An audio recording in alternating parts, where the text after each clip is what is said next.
On this workshop with me, we have Mohammed Afsal Zadab and Megan Shkarberg. I'm sorry, guys, you need to pronounce your own names as I'm butchering them from USAPECS, and they will co-moderate this workshop along with me. Our motivations for this workshop are to help early career researchers navigating the daunting peer review process. It's a lot of lacking of information out there and not always enough guidance. So we really hope this session will be useful to a lot of you, and we're really impressed with the turnout. So thank you so much for joining us. This webinar will be an hour. As you've seen, it's being recorded. And first, we're fortunate to be joined by Pete Convey, a high-profile terrestrial ecologist currently working with the British Antarctic Survey. Pete has had involvement in many journals and the peer review process, too many to name. So I'll let Pete introduce himself and take it away. Okie dokie. Let's see if we can make this work again now. Okay. We can't immediately. Let me just call up my presentation, which has gone walkabout. No worries, no worries. And if anybody has any questions during the session, or we'll do a dedicated Q&A at the end, but please do feel free to put them in the chat, or equally raise your hand if you would like to ask them in person.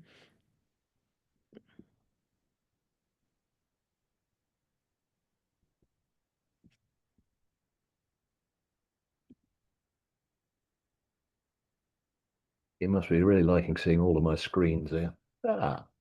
We actually can't see anything, Pete. Can't see anything. Well, at the moment, I can't even see my presentation, which is good. I do have it on my screen, but not here.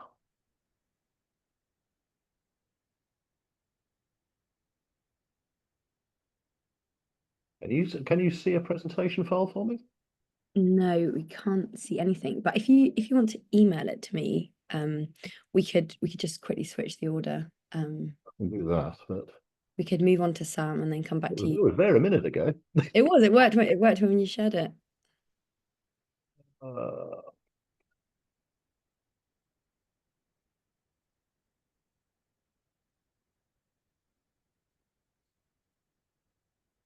Yeah, Pete, if you could just email it to me, and I'm just attaching it now. Oh, perfect. Sorry about that.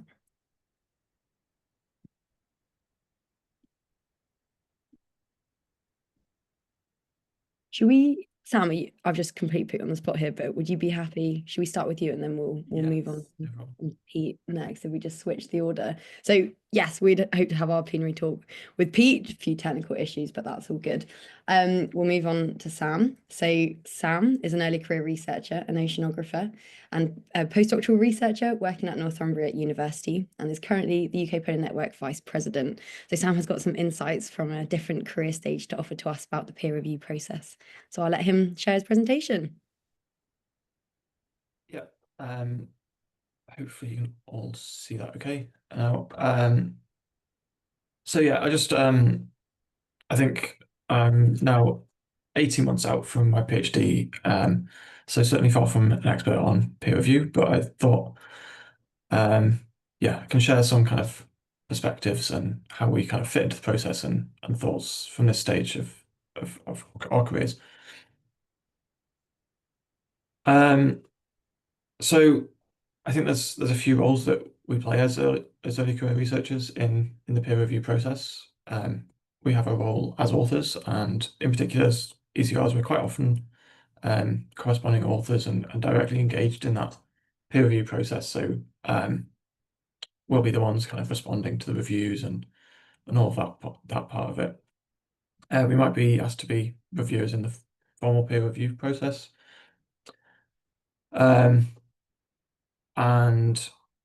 there's also kind of other less formal forms of peer review that we might be involved in. So that's kind of various feedback that we might give. So often within departments, we might well support kind of grant proposals or kind of feedback on various bits of work. So kind of we all play into that in different roles as ECRs. So I kind of fit into this. My background's kind of experimental fluid dynamics in polar oceanography. And I've so far published 5 papers in a variety of different journals.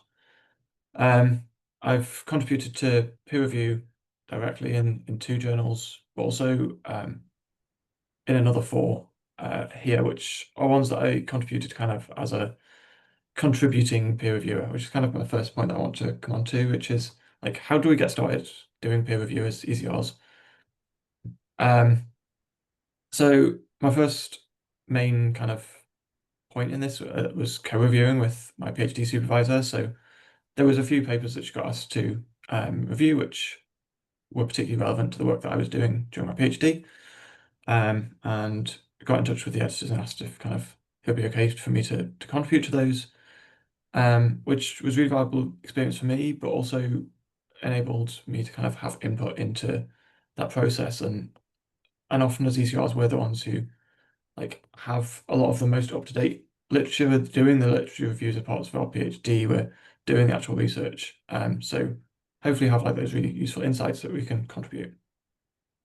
I think also once you start to publish, you get onto the radar of journals and their editors. So it's kind of a point where you'll start getting contacted more directly, as well as just kind of general networking to get started.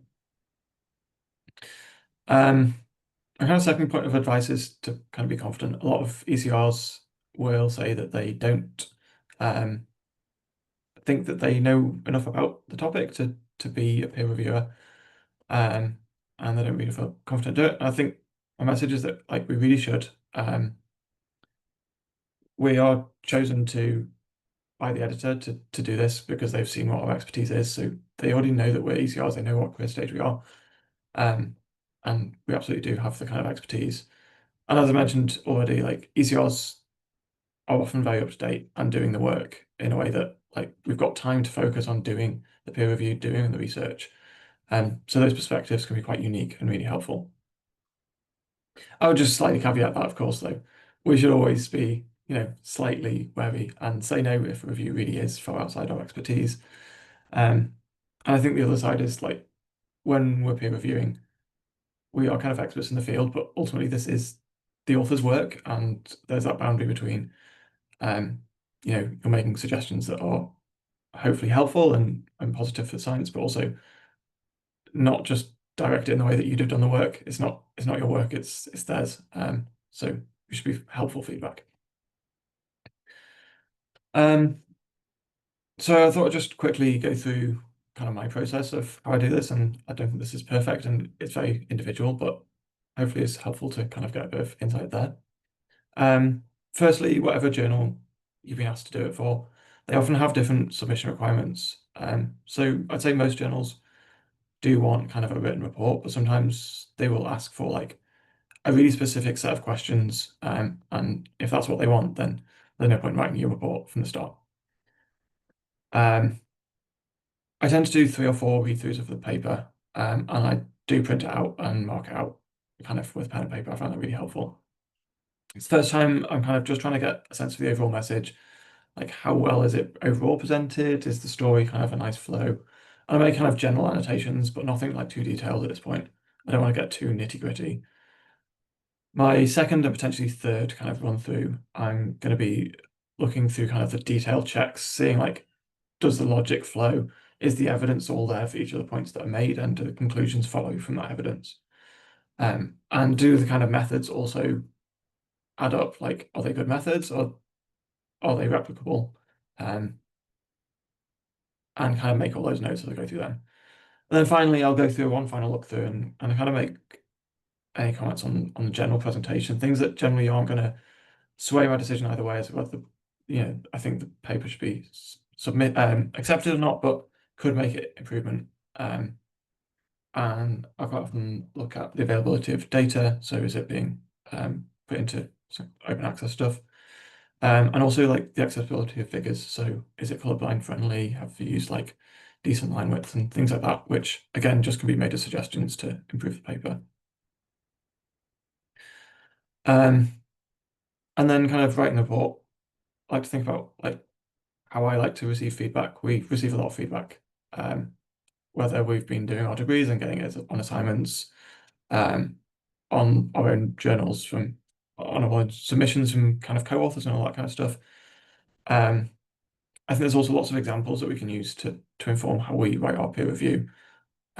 reports. So looking at kind of open reviews, most of the EGU journals have open reviews that are really helpful. When you send your review, then you often then get the other reviewers' reports sent back to you. So that's a really useful reference point to see kind of like, have I got the tone right? Have they made points that I should have missed, or have they said stuff that I think was absolutely rubbish? These aren't necessarily correct, just they're useful reference points. And also think about like reports that you've received yourself and what did you like about them, and how can you make that feedback as helpful as possible. And I think largely about the author here, like I want to give feedback in a way that's constructive and can help them improve the paper. But there is also another audience, which is the editor, and you're helping them make a decision as to what to do with the paper. So try and bear that in mind as well. There's the other point of that, which is responding to reports. And there's kind of two parts that I'm covering simultaneously here. So that's when you're an author and you get your kind of peer review report, but also when you're a peer reviewer and there's a kind of back and forth. So you'll get your kind of response from a peer reviewer, but as a response from an author, and how do you respond to that? So I think the things I'm always thinking about is like the work is the author's, as I mentioned before. It's not your work to sway completely. You can give feedback and hopefully that will be taken on board. But you shouldn't completely change the story. I think also thinking that the peer reviewers have put a lot of time and energy in, and that's volunteer time. So be respectful when you're responding to them. And I try and always make clear like what are suggestions for the work that I think would improve it, and what are more fundamental issues. So I quite often quite focus on figures and stuff. Sometimes I think that figures are definitely in the wrong order, but that's generally just a suggestion. I would never suggest that a paper can't go through because the figure's not quite perfectly presented. If they're presenting absolute rubbish data that I really don't trust, then that's a major issue, and I need to kind of make those two distinctions quite clear. I think that's especially the case in subsequent rounds of review. Like I'm not going to try and hold up this paper because I want their panels to be in the right order. And just as a final point, I think particularly for ECRs, it's important that we're recognised for what we do.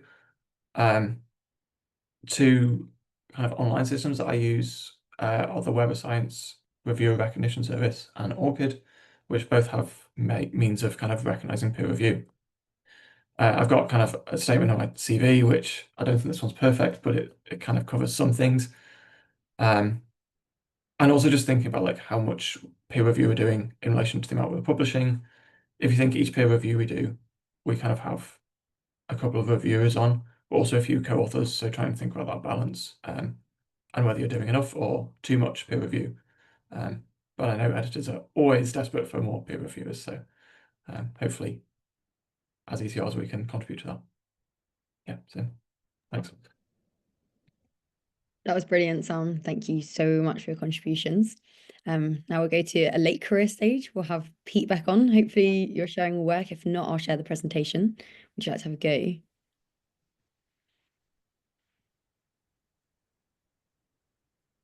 Brilliant.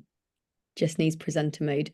And if anyone's got any questions for Sam, please do write them in the chat and we'll cover them at the end. Okay, well, sorry about the first attempt there. I don't know where it went, but my computer's good at doing that. As Nadi says, this is an introduction from an editor's perspective to various things about peer reviewing. Let's see if I can shrink that while I'm at it. Yes, I'm a late career scientist. I've been at this approaching 4 decades now. And I'm editor for a range of journals currently. Over my career, you could add a few more to that. It was nice that Sam raised the question of how much reviewing should you do? A lot of people say, well, basically aim at, if you submit X papers a year and you realize that there are some rejections, then X plus a little bit is probably a good number to aim at. And the position I'm in, I've been a peer reviewer for over 120 journals over my entire career. There's a remarkable number of journals out there these days. And I currently typically review 2 to 4 papers a month and 4 to 6 research proposals. I mean, I'm including research proposals in this talk. because that's the other form of reviewing that ECRs will hopefully fairly rapidly get involved in doing. All of that is aside from the work I do as an actual editor. What is peer review? Peer review is sort of fundamental linchpin or bit of groundwork for both the publishing process and grant funding. Most submitted articles and most applications are assessed by peers for journals and funding agencies. It's a fundamental part of the process. That leads to the question of what is a peer. In this context, I'd say it's somebody who has relevant knowledge of at least part of the material being assessed, and the function is to provide informed comment on that material. In reality, you look at many papers and many proposals, any one individual is probably not an expert on the whole thing, and that's something to realize and accept. It is also generally assumed that peer reviewers are independent in some respects of the submitting authors and institutions.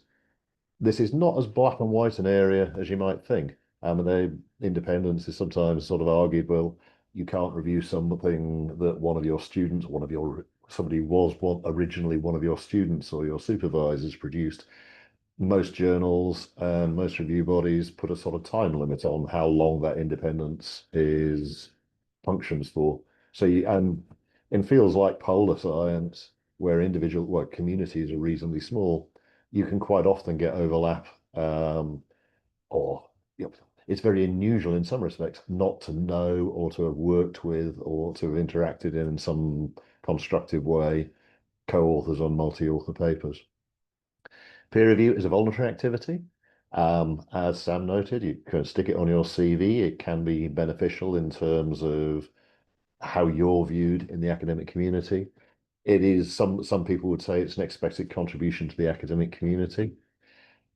In the context of proposal reviewing, in some countries at least, proposal reviewing is a paid or a rewarded activity, so it's not quite as voluntary in that respect.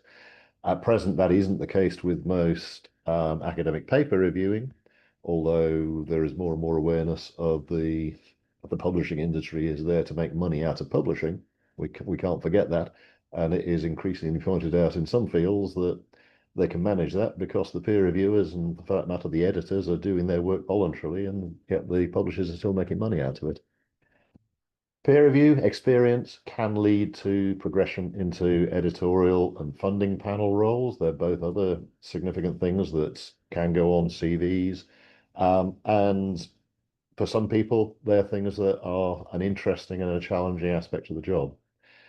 It is perhaps also worth remembering that peer reviewing is not a perfect process. Now, I'm going to go on and say in a second, well, typically papers have 2, 3, 4 peer reviewers.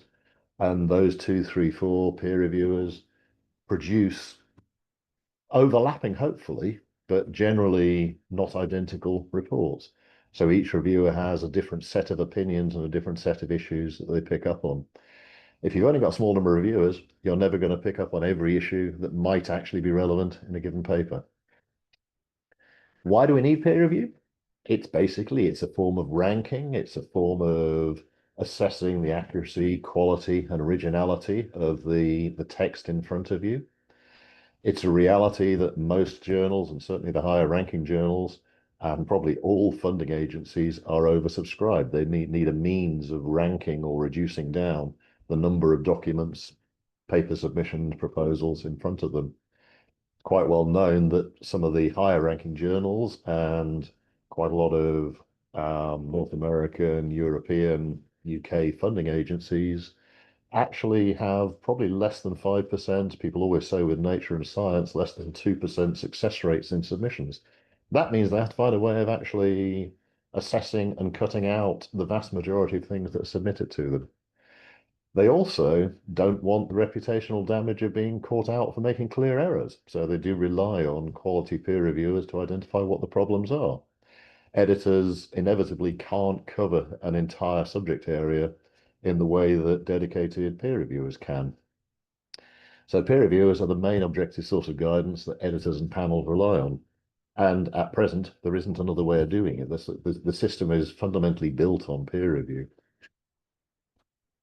Reviewers can be at all career stages. In academic or scientific terms, we tend to think of it as being an activity that you might get involved in from late PhD stage onwards. But they can also be non-academic peer reviewers in some fields. I've given the example of conservation practitioners here because that's quite near to my own subject area. There is no specific academic requirement for a peer reviewer, but there has to be a level of knowledge or an appropriate level of knowledge for the paper being reviewed. One of the most typical ways of getting engaged in the peer review process, you'll discover very quickly as soon as you submit your first paper, because all of a sudden you'll be on journal or publisher databases, and quite often within days, certainly within a week or a month or two, you'll start getting requests pop up in your emails from journals you've never heard of saying, due to your expertise, we would love you to review this. So basically, you get known by the system. I'll come back to ones where the sort of thing that you should be looking for to accept peer review invitations in a minute. Key requirement for a peer reviewer is that you know something about the subject of the article or the proposal in hand. This is a piece of knowledge that will develop as your career develops, with your experience develops your career stage. So you should expect over time to become involved in, get invitation for reviewing papers for journals that are higher up the ranking order. And that shouldn't write off the possibility of reviewing for journals that are not so high up the ranking order. There can be perfectly good, relevant papers in them, usually more specifically linked to a given subject area. Peer review is something that people are not generally formally trained to do. I think part of the sort of fundamental reason for having this workshop. It's one of those things that you sort of learn by osmosis, and it could be done a lot better. A particularly good way of getting involved in peer review, and some supervisors or managers are very proactive in doing this, is to use their expertise, or for them to proactively involve you, by directing opportunities to peer review to you. Quite a few journals, and certainly I think most of the journals I'm currently involved with, when we write to reviewers, we will quite often include a sentence that says, if you are unable to do this yourself, but you have appropriate students or postdocs who could do this with your guidance, we are more than happy for you to pass review requests on to them. And we simply ask that they then come back to us and say who they passed it on to. And the supervisor plays an important role then in mentoring the initial drafts that the new reviewer starts to produce. Also worth watching out with journals that you're familiar with for opportunities where they ask for volunteers to join their list of reviewers. Not all journals do this, but some do. Some have a sort of review panel in the background, and they quite regularly have calls out there asking for people to join those panels. Journals generally look for a small number of reviewers. I've put 2 to 3 here, but depending on the form of paper, they may accept a single robust review. Some journals, I've certainly seen journals where an article has come back with 6 reviewers, which seems quite amazing. I can't find 6 reviewers for a single paper in the journals I edit for. Most journals, when you're submitting a paper, will ask you for reviewer suggestions. You're probably aware of that already. As an editor, I look to get a mix of reviewers that are suggested by the authors and reviewers that we find ourselves. And you might think the author suggested ones are more likely to give you an easy ride as an author. In my experience as an editor, the author suggested ones are often more critical than the ones I find myself. So on balance, I think the mixture is a good idea. You may also get asked to re-review a manuscript that you've previously reviewed and has been revised, as Sam mentioned. When you first receive an invitation, probably 2 very simple but important questions to ask yourself is, am I really appropriate for this? The answer with all those ones I receive is most of the time I'm not. You get a ridiculous number of review requests from journals that appear not to know what subject you're in. The second important one is, do I have time to do it? If you don't, either of those questions, say no. As an editor, please say that quickly, because until we have responses from the reviewers we've asked, we can't then move on to ask the next reviewer or next potential reviewer. And if you're an author, one of your biggest frustrations will be with the submission process will be how long it takes to find reviewers. So there is a good reason for answering quickly. It's worth, well, it was appropriate to look at the quality of the requesting journal and the requested turnaround time. MDPI journals, and there are some perfectly good MDPI journals, despite all the sort of political rhetoric around different publishers, have this odd request that they insist reviewers produce a report within a week. That's not possible for many, many reviewers. And you have to balance these voluntary roles that you can do with the primary work requirements that you have, whether you're a research student or postdoc or whatever else. You need to think whether you have any potential conflicts of interest. I'm not going to try and list those here. People might want to ask questions about those. Some journals specify what they consider these to be. Others ask you to ask them if you have any doubts. Very often, these conflicts of interest fall in that grey area I mentioned. What you bring it up with the editor and say, well, I worked with X 5 years ago, or Y was my student 5 years ago.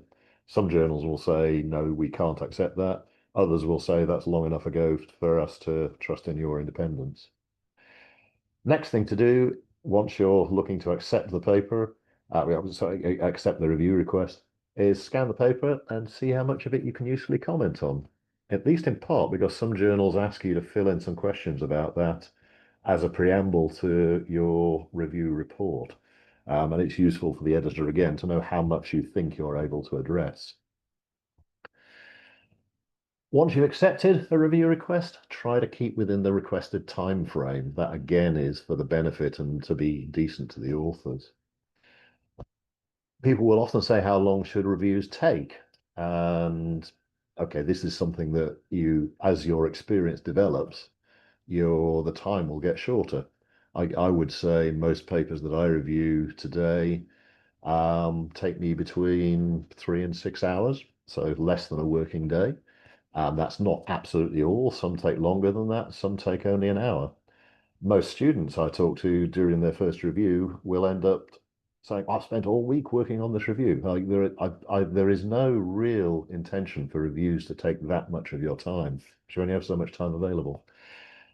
And it's important thinking about that your review is not meant to be a full reanalysis of the paper or data. You're not pretending to be an author looking at the same data set and seeing if you can do exactly the same thing. I'm not going to read through all of these questions that you should ask yourself, but these questions get at the heart of what you're looking for when you read through a paper, when you start thinking about whether the paper's constructed appropriately, whether it contains all the information it should, whether it's clear, whether there are alternative explanations or alternative hypotheses, whatever the terminology is appropriate to the paper. But there's a whole set of, in a way, relatively straightforward questions to think, how does this paper fit? How does this paper deliver these? Sam mentioned that there is a report you have to write. Obviously, this is the review. The purpose of that report is to integrate any issues that do relate to those questions on the last slide. The form of the report very much depends on the journal. Some journals have very specific forms that you fill in the slots in. Others give you almost free range to write a completely free text report. Most journals will ask you for a recommendation on the continuum accept to reject. Generally, they ask you that as a simple set of tick boxes in the online form that most use. Quite a few journals will ask you not to include an explicit recommendation in the text that you write that goes back to the authors. Not all. Some journals are perfectly happy for you to write that sort of recommendation. Most journals also ask for an open report that goes to the authors, and they have a box for confidential comments to the editor, which does not go to the authors. That box is really only for raising either any very specific concerns you identify. I most commonly use it for a very brief summary of my overall assessment. And if there's nothing to say, leave it blank. You don't have to fill it in. When you are writing your comments, it's quite often simplest or easiest to organize it by having two main sections. One I've called for major comments. This is the sort of example Sam was putting in where if something is actually fundamentally wrong, then this is the section where you need to say it. The other section, which is usually bigger, is for, I'm calling minor revisions. You can look at that as suggestions. These are things that you might have an opinion would improve the revised manuscript, but are not necessarily things that are fundamentally required for a manuscript to be published. Overall, try and keep your report concise. I would typically say 1 to 2 pages in terms of old-fashioned typescript. And it doesn't have to be as long as that. Remember, you can actually say that a paper is good as it is, few or no revisions are required. There's an increasing tendency over time for people to think reviews must always go into some detail and find something wrong. It's perfectly possible that a submission is fine as it is. Try to be constructive, try to be polite in your suggestions. It is a reality that there will be occasional papers where there is no alternative but to say that something is not correct or that it is already known. Again, just say it politely and directly. Don't go into any form of emotive language. You'd be surprised what people do sometimes write in reviews. Also, avoid suggestions that simply rewrite the paper in your own preferred writing style. And where you're dealing with papers that are authored by non-native English-speaking authors, do your best to support. I would say, I mean, the journal I'm the main editor for, Antarctic Science, we openly deal with a very international source range of authors, some of which very definitely do not have strong English. And I do think it's important to assess the science first as far as you can and view the language as a secondary issue. That doesn't get away from the fact that ultimately we somehow have to turn papers into good, presentable English. And this is my last slide. I mean, you're turning upside down. Everything so far has been how do you do peer review? Now, you get into this because you write papers. And I say this is one of the catalysts for you suddenly receiving requests to reviews. But how should you deal with reviews when you receive them? It's always a bit daunting, particularly when you haven't had many submissions or for your first submission. You put in this paper that you think you worked your heart out for, you think you've made a good story out of, and 2 months later you get reviews back and everything feels very depressing. One important tip, even before you submit your paper, is to try and read over the late draft of your paper independently. Very hard thing to do when you first start doing it, but try and read it over thinking as a reviewer. If you were a reviewer of that paper, what would you pick up as weaknesses? The reviewer isn't you. They haven't been engaged with your project for the last 3 years. They haven't got an answer to everything that you might think you have an answer to. Try to address what those weaknesses are before you submit the paper. When you do get a verdict from a journal that asks for revision of some sort, and that is the vast majority of papers, treat this constructively. It's not an invitation to immediately attack or argue with all the reviewer comments. I call it a path of least resistance, but in the vast majority of cases, most reviewer comments are very straightforward to absorb. And while you might not like every single form of word or suggestion that they put in, it makes very little difference to the final paper to absorb the non-controversial comment. What that does leave you the chance to do is choose very carefully any comments that you really do disagree with or you really do want to draw a line and stay with your original point. When you do this, make it clear in your revised manuscript text the logic of why you are sticking with a given point. And also, most journals will ask for a point-by-point rebuttal document, and in other words, answer to reviewers. In proposals, some funders also give the opportunity to respond. Now, for journals in particular, carefully constructed and carefully argued rebuttal documents can save the day. And that's even if the original review reports are on the face of it, very long and very complex. If you've got a very good answer, editors do listen to that. Throughout all of this, be polite, be constructive, be respectful, as Sam said. And as a final small point, if you are going to take longer than the journal initially asked for in the revising process, be proactive and contact the editor in advance to ask for an extension. Most often, in reality, these are given. And that is not the case for proposals. With proposals, whatever deadlines you have to stick to them absolutely. And hopefully, that's me for now. So, Thank you so much, Pete, for sharing your thoughts and for an awesome plenary talk. I think we will continue with the panel sort of small talks before we can open the floor for discussion. So next in line, we have our next panelist, Dr. Lauren Andrews. Lauren is a glaciologist at NASA Goddard Space Flight Center. She's also an associate editor at the Journal of Geophysical Research. Over to you, Lauren. Thanks, guys. And I've reorganized my slides so to keep this short so that Bob has enough time and then we have enough time for discussion.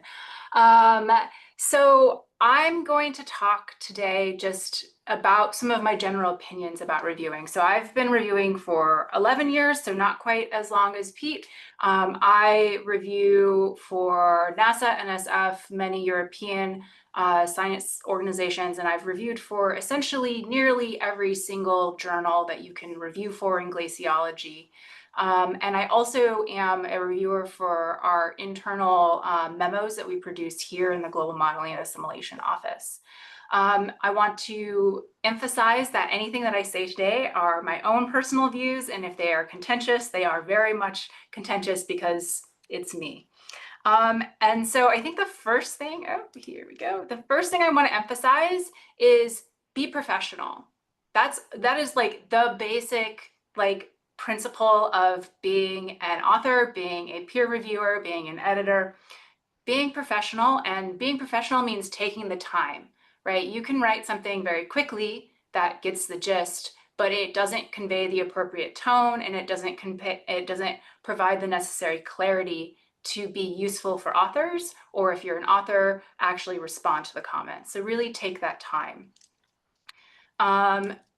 So first off, I put this in because I think that it's really useful for early career people, because I never knew. I just waited until I got my first review request. But AGU actually provides a series of webinars on submitting and reviewing and how to appropriately respond to reviews. And I've also put in links to how to sign up to be a reviewer for AGU and for the Cryosphere. Generally, once you've sort of published, most of these journals do a pretty good job of sort of scraping Google Scholar to add you to their potential list of reviewers. But in case you wanted to add yourself, it's always helpful to have a link, and there's a form to fill out in most cases. So pretty straightforward. This is sort of the review process, which many of you I'm sure are very familiar with, but essentially a manuscript is going to go through a series of checks and then an evaluation by the editors. It will be either rejected or you'll be asked to provide additional information. Then we'll have evaluation from reviewers, and the process continues until we either reject it or we accept it. So it can take a little while. But I wanted to talk about both being an author and then being a reviewer. And so as an author, I think you have a responsibility to make the review process as smooth as possible. And like Pete mentioned, I think as a first author, one of the things that you should ask yourself before you submit a paper is, could I review this manuscript easily, right? Are the figures clear? Is it well done? Is the writing reasonable? Do the sentences flow? Things like that, like editorial things that reviewers aren't really supposed to provide insight on, but often end up doing because it's not very clear in that particular manuscript. Only you as the author can prevent bounce back. Make sure your manuscript fits the topic of the journal.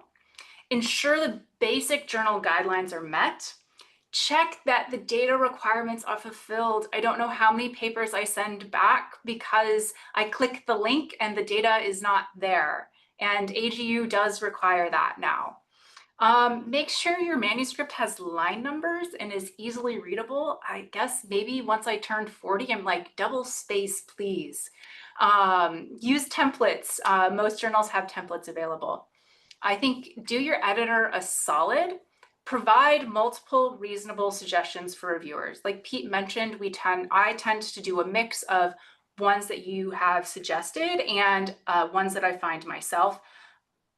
If you want to speed up the process, providing a list of reasonable reviewers can really help that, because then I'm like, oh, great, this is a great option. I'll just send it to them. They'll accept. It goes quicker instead of me trying to find, like, do the actual research, find an appropriate reviewer, ask for that reviewer, wait a week until they decline, find another one. So, you know, avoid conflicts of interest when you're suggesting people. I see this really frequently, that you will suggest someone at the same university as one of your co-authors. That's generally a no-go. I'll send it out, but many people personally feel that's a conflict of interest. And then common names, you know, not to name anyone in particular, but like Twyla's very busy. And so if you list Twyla Moon on the potential reviewers, I might send that out to Twyla, but probably not, because I know she's very busy. And then communicate to into the editor if you have any deadlines, right? Like, are you graduating? That's helpful for me to know. I can help speed things along if that's the case. Then over to the other side of this slide, response to reviewer matters. Be clear, concise, and polite. Ensure the responses reference the appropriate new line numbers. That helps a ton when I go through a manuscript and I'm like, did they address the reviewer's comments? I think it is completely reasonable to push back. If you disagree with a statement made by a reviewer, you can do that, but do it judiciously. Don't pick, you know, 30% of the points and be like, no, sorry, that you're wrong, or we're not going to address that. One or two that you truly fundamentally disagree with, that's fine. And that's up to the editor to make a judicious decision about whether to accept your argument or require that you actually make the modification. Or often what I do is say, that's fine. I need a statement or two in the manuscript that sort of illustrates this potential conflict. If you explain something in your response, it should probably be in the manuscript. So occasionally I will get responses to reviewers where there is some description on a point that a reviewer has brought up with a new figure and a full half page of text, and then there's no reference to that in the manuscript. That isn't sort of best practice, because if there was an unclear point that the reviewer brought up, you should be addressing that in your paper. Rejections happen. They have no bearing on you as a scientist or a person. They just happen. And, you know, along with that, occasionally the editor's decision may differ from those of the reviewers. And that's because they have a more holistic view of multiple reviews of your manuscript. They've read it probably more than the reviewers have. And they have a sense of what a journal might be accepting, what they will be accepting, so on and so forth. And then along with being an author, being a good co-author during this process can be really helpful. You know, review that manuscript before submission, act as that more objective reviewer. Help with reviewer suggestions, especially if you're working with someone that is younger than you, who might not know the field as well. Or if you're working with someone who's older than you and you actually might have a better sense of what the current literature is, like, be like, actually, like, this mid-career person might be a really good reviewer here. And then I think the thing that I really I think is really valuable when I have my co-authors do this is check the response to reviewers for tone. That can be really helpful because you are that one step away from that manuscript and you're not the first author. So you can be like, hey, actually, maybe this wasn't, you know, you could like tone it down and be a little bit more polite in this, you know, response. That can be really helpful. Okay. So then I'm just going, you can look at my other slides that sort of go into like how to review, what questions you should ask yourself. But here are some of my personal tips for reviewing. I think before you say yes to a review, you need to decide why you review and what you review. And this is at the largest scale, right? Do you review for for-profit journals? Some of my colleagues don't. Some of them do. Do you review for journals on a predatory journal list. Those are decisions that you need to make personally, and they are important and can help sort of limit the number of review requests that you get or that you have to decide whether to accept or not. And then the other thing, I think, because we have small communities, is be cautious about reviewing multiple manuscripts from the same set of authors, right? We want a diversity of opinion. I shouldn't be reviewing 3 papers in a row from the same person. That's generally like you're creating an echo chamber there. My general rule of thumb is keep no more than 2 reviews on your desk. It takes time. You know, even now I still take about 8 hours to do a thorough review. So be cognizant of that and decline, as Pete said, promptly, because that allows us to move through the review process faster. And if you can provide alternative reviewers, please, I'll take them. It's hard to find reviewers these days. And then, oh, there, okay. So once you accept a review, I think consider the author's position and career stage. I would provide a different review for a senior researcher than I would provide for a graduate student's first paper, right? And that's really important because you want to maintain professionality, but also you learn as you go through the review process. You become more inured to dealing with differences of opinion. Check your biases, right? I'll admit right here and now that I am harder on female authors than I am on male authors, and I shouldn't be. And so I always try to check myself when I do that. Write your review from a place of support, right? We are a community and we are all contributing to that community. So if you are attacking someone in a review, like that's not okay. You're not supposed to attack people. You're not even supposed to attack ideas. You're supposed to critique them in a holistic way. How I do reviews, I read the manuscript once, I jot down my general feel, sort of where I think the major points of issue might be, and then I step back and I walk away for a day, right? Because I don't want my sort of like initial opinion to color my review. Then I come back, I read the review or the manuscript again and provide specific line comments and adjust any of my large comments that might have been colored by my initial impression.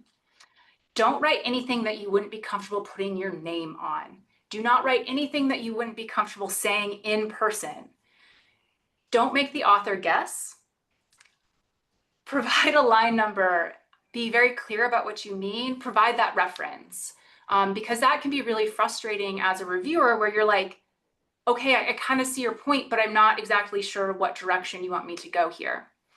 And then something that I really prefer, only because I've had personal attacks and reviews sent to me, is use that third person, or even better, use the manuscript does this, or the manuscript fails to do this, not you fail to do this.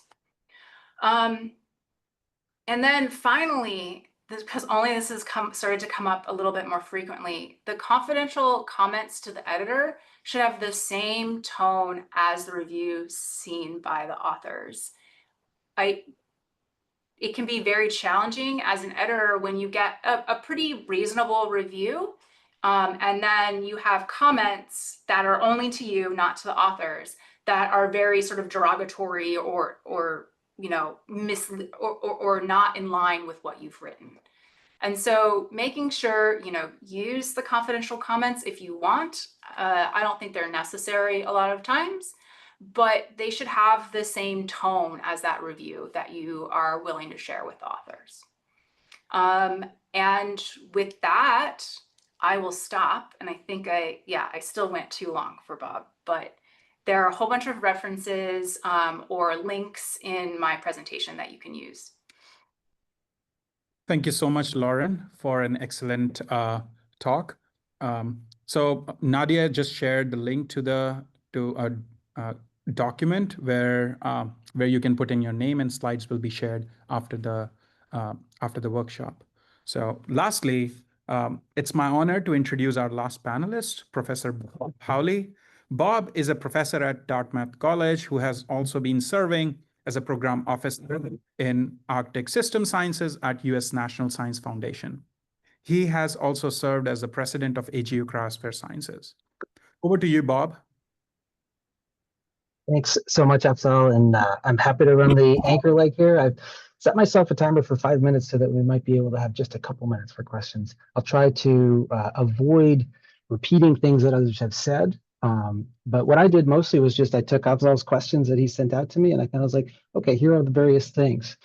And so before I start, though, I want to reiterate what Lauren said. As a government employee, I am at NSF, but I'm wearing my Dartmouth hat. You can see Dartmouth Hall behind me. And any views I express are not necessarily those of NSF. So the biggest misconception that most people have about the peer review process is that it is not what you did with your classmates in undergrad. I actually teach a class where I show students what the peer review process looks like, and they had no idea. And this is the case for the general public as well. They just thought, oh, you give it to a couple of people, they look at it and they say, hey, this looks pretty good. And so what surprised me, I thank you for this question, went thinking back way back to my very first experiences with the peer review process. I was very surprised both at who it was that was actually reading my paper, like some of the big names in my field. I was like, wow, this is incredible. But also how thoughtful and thorough these reviews were. So this is super useful. The three things that I think make for a good paper that make it easy to review, and if your paper is easy to review, it will also be a good paper: organization, clarity, and concision. These are the three, I would say, the three most important pieces. I put a little bullet there on this thing I call the dissertation syndrome. As a reviewer, I feel like I can usually tell if the paper I'm reviewing started out in somebody's dissertation, because it almost invariably has way too many words in it. It's a very different process writing a dissertation chapter versus writing a paper. And so if you're trying to figure out how to turn your dissertation into a paper, make sure you're aware of that. As a specific questions for me, Afzal asked, like, okay, how has peer review evolved in terms of funding proposals and things? And what I want to throw out there is, as a former department chair, as a senior faculty member, I've looked at a lot of tenure and promotion cases. I've written a lot of letters for tenure and promotion. And publications versus grants on your CV. In a lot of cases, in a lot of these conversations, I've heard folks say, well, look, you can get a paper published eventually. It may get rejected the first time from the first journal. It may get rejected for the second journal. Eventually, it'll get published. But to get a grant, this time you're writing for money, and it's a lot more difficult. And so a lot of times I find that these committees will put a significantly greater weight on grant proposals that get funded versus publications. Over the last 20 years, a couple of decades, the landscape of publications has changed. I think Lauren mentioned and Pete mentioned just how many journals there are out there now. And so that's been a huge change. Also, the landscape of funding has changed, especially in the last 6 months, but I won't go further than that here. In terms of things that are outside your expertise, this is something that a couple of others have already talked about. I would say just be upfront with your editor, especially, but also remember, especially as an early career scientist, you graduate from your PhD thinking you know everything about this tiny little thing and nothing about anything else. But you're wrong. You know a lot about a lot of things, and it is the author's job fundamentally to communicate their science to you. So don't let your sort of early career stage be a barrier to your feeling like, okay, I should be able to review this paper.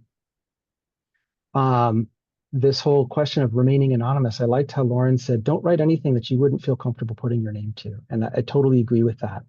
I find that as often as not, I remain anonymous, partly because of the optics.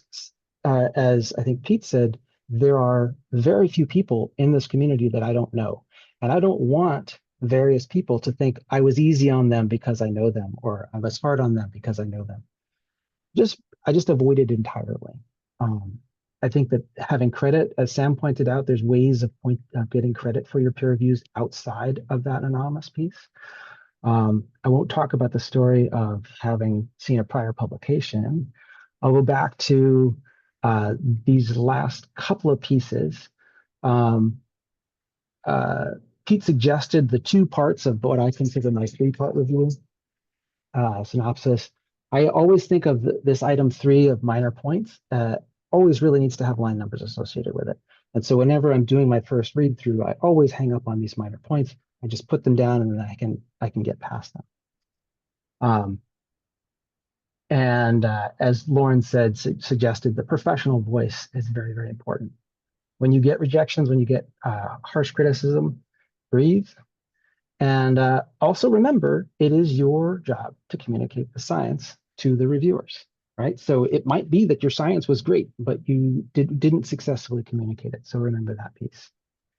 And then the last, I feel like there might be some, yeah, there was one last thing that nobody's mentioned yet. If I could change anything, I would make the peer reviews dual anonymous. And this may contradict some of the stuff that Lauren was mentioning, which I think was really important about consider who you're reviewing for, who's the author.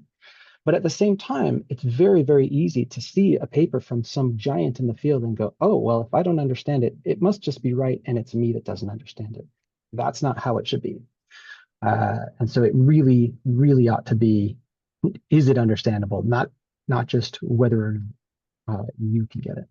So I'm going to leave it there because I want to leave 1 minute for questions. Sorry to have to race through that so fast.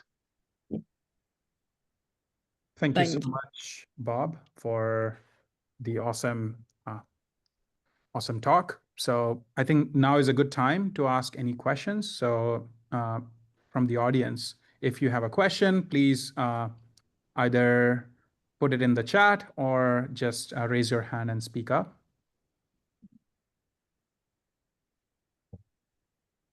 I also don't have a hard stop at noon, so if people want to hang out a little bit longer, I'm willing.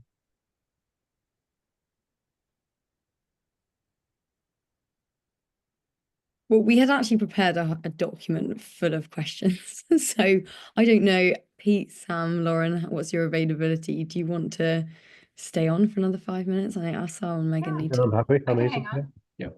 We could do a couple of questions if everyone's a little bit shy, but if you do have a question, put your hand up and just write in the chat.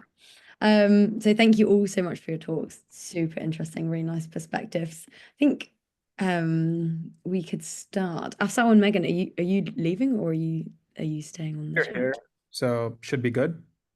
Okay. Great. So what are the strategies for writing a constructive and professional peer review, especially for first-time reviewers? Like your very, very first paper, what do you think the key thing? I know you've all outlined lots of different points, but just particularly one. Let me think of a better question. I think one thing I would say with that is be prepared to go to your supervisor or a more senior peer. I always like people to put their first draft together themselves because they're expressing themselves. But having done that, bounce that off somebody that you do know and you respect. And generally speaking, I would say a supervisor or a direct manager is familiar with your work or that area. So get advice. Don't be frightened. Don't be sort of so scared that you don't confide in somebody else. That's really good. Yeah. I've just said exactly the same thing. Get some advice and work with somebody on it. I think is yeah. Yeah, So, I think. Go ahead. No, you please. I think that's a good advice that I didn't take. I actually got a review that someone had given that they were willing to share in confidentiality, of course, and use that as sort of a template. And so apologies to the person whose paper I first reviewed. I think the other thing that Sam maybe pointed out is that you can now see a lot of reviews in open journals. This is not the case when I first started. There were just no open journals. And so reading other people's reviews is really useful.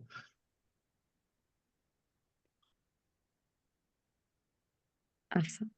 Yes. So thank you so much. There's a question by Tina. Hi, thank you for all the informative talk. One of my friend needs to get one publication for her PhD graduation, but one of her co-author is taking time to get back to her. How should my friend deal with the co-author so she can submit the paper in time? Bit off topic, but a good and relevant question. So anyone would like to take it? Like, oddly enough, I've had two very similar requests in different journals that I edit for recently, where, I mean, at least the person concerned is informing me of a deadline, which I think was one of the points. Did Lauren raise that one? Yeah. So at least I was aware there was a deadline, but you still have to get a review in. In a circumstance like that, if the person the person concerned is a student, so she has a supervisor. I would try to involve a supervisor in this. So there's an extent to which you should talk to co-authors, so you should make them aware of deadlines. If it's proving intractable for whatever reason, then go up the system a bit and just trying to get some direct support from a supervisor in the system there.